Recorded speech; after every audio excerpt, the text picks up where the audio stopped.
Alright dudes, what's going on? Welcome to the Gadget Chameleon. Today I'm just going to do a short video of my modded Xbox and sort of quick rough idea on how to do it. So this is it, we've got the 360 Slim version. It is the 4 gig, but I've sort of amped it up, put in another 250 gig hard drive in there, so it's gone up. Space, there's a mark on it or something. And I modded it. I'll show you that in a minute. But I quite like the matte finish of the 4 gig, so that's the reason why we've got that. So I'll just turn it on, and you'll see straight away just what the mod is. Actually, I don't know if you can see at this angle. Hold on.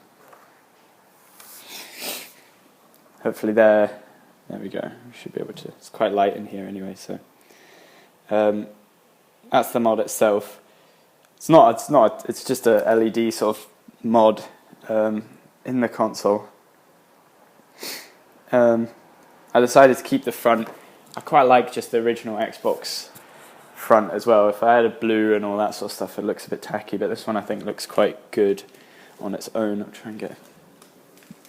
There we go, that's a bit better. So if I get the game out, hold on. Just get FIFA out of there.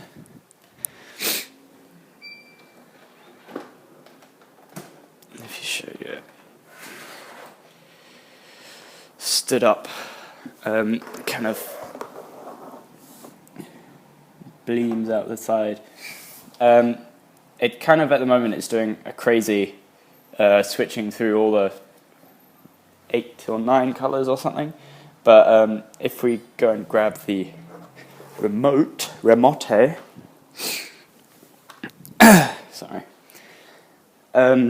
what I've done is I ripped out the infrared sensor on the front of the Xbox that was there originally, this one here, and stuck an infrared sensor for this in its place. Hold on, I'm trying to get it to focus on there. There we go. Stuck in a sensor for this, which controls the LED lights inside. So if we go to the side, we can go red. Ooh, hold on, red, green, blue, orange. That's orange apparently. You can't really see it. Yellow, a light blue, and a purple thing. You can cycle. There's a setting called cycle where it does that weird light show. That's on default. Or you can strobe it up. I think it's more of a pulse, but it says strobe. You can fade. This is quite a nice one. I quite like this one because it slowly moves between colours. I think, yeah, yellow. That's yellow. Going into green, maybe? Yeah, anyway, you get the idea. It slowly moves through the colours. And white is that.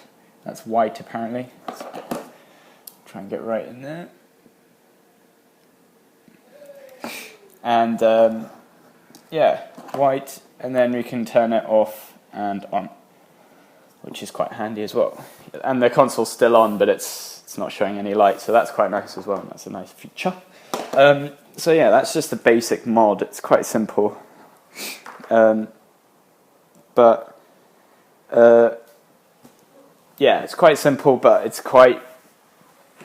it adds quite a nice... I mean, it's really sunny outside, so it's kind of not being a bit drowned out in the excess sun, but it does look a lot cooler in person, or when you're having a good hard gaming session.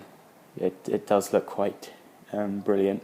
What else was I going to say? Oh yeah, how to do it. I'll put hopefully, I haven't checked before I made this video, but it is just a kit basically, but it's for the old Xbox the fat one, and there's strips of LED lights. So there's 2 of them that come in the kit, and I cross them over the the heatsink on my Xbox. Crossed them over the heatsink, then put the fan on top.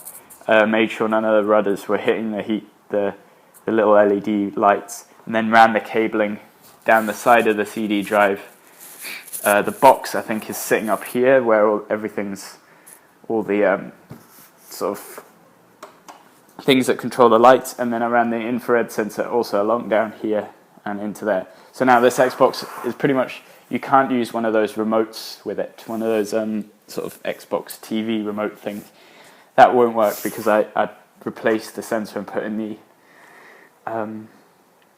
excuse me, the one for the lights on the side. I put that in there. It's really easy. I mean, I'm not going to show you exactly how to do it because I think if you're going to tackle it, you should probably know a bit more about your Xbox and stuff and how to strip it and things like that. So I can't really teach you that.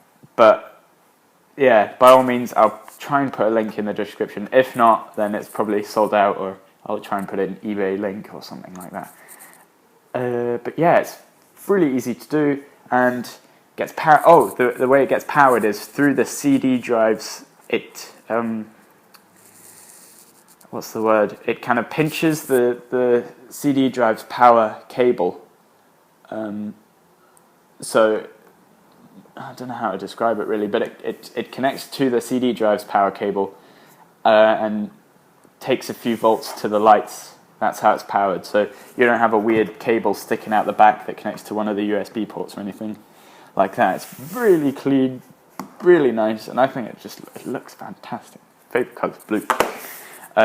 Yeah, it looks brilliant. Or green. Green goes quite well with the front. So yeah, really professional looking, very nice. Easy mod to do if you know what you're doing. By all means, get down and do it. Do check the description. If it's not in there, then I'll apologise in advance for not having it up. But it must be out of stock or something. Because actually, one thing I will mention is some of you might wonder whether this affects heat coming out, or whether it'll it does void your warranty, of course. But as for heat, I've had this for over 6 months now. The only reason why I'm doing a video now is because I feel I can recommend it. I was very skeptical because obviously there's 2 strips of lights going across a heatsink, which are never a good idea. But it's actually fine. It's no trouble at all. I've had this Xbox for about a year. I got it pretty much as the 4 gig came out. Maybe not a year. Actually, yeah, about a year. Yeah. What was I saying? Yeah, doesn't affect, had no problems whatsoever, no overheating problems, no red ring. It's been 6 months now that it's been running, so by all means get down and do it. It looks great, as I've said. And I'll wrap it up here. This has been the Gadget Chameleon. Feel free to subscribe, check out the other videos if you want. And yeah, cheers for watching. Wow.